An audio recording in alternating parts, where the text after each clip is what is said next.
a normal flow chart,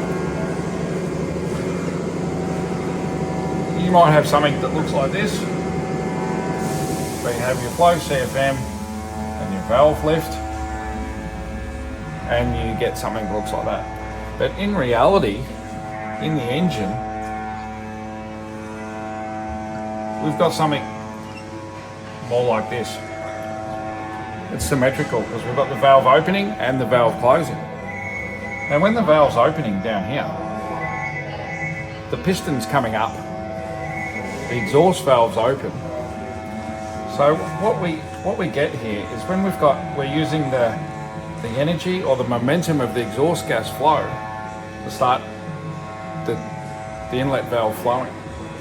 So in these low lift numbers, what we get with a better number is we get a better flow from the inlet, which helps flush the cylinder of all the burnt gases that have just happened during compression. And that goes a long way to our efficiency, and it goes a long way to whether or not we make good power. Now, the low lift numbers also initiate increasing flow and velocity and get our momentum moving. So as we get up here somewhere, we've been over top dead center, and our piston speed's increasing. We end up with peak piston speed somewhere around here. Generally, maybe 20 degrees after peak lift. And then through here, we're going to get to bottom dead center, and the piston's coming up. And when the piston's coming up, we need this momentum to keep flowing. Now our low lift flow numbers are what's going to keep that cylinder filling as the volume's dropping and the piston's coming up.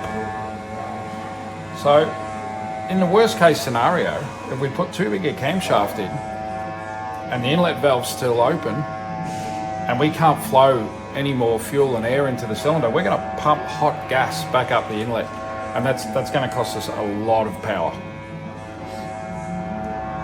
The more low lift flow we have, the more this keeps flowing until the valve closes. It also means we may even be able to close the valve a little bit later because we've maintained momentum through here.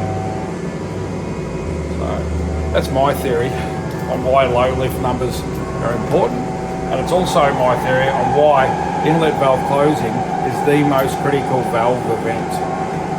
It's more important than any other event, and to my opinion, especially in a road car, why a camshaft is slightly too small and a cylinder head with a smaller port that will carry momentum is always going to work better than something that's too big.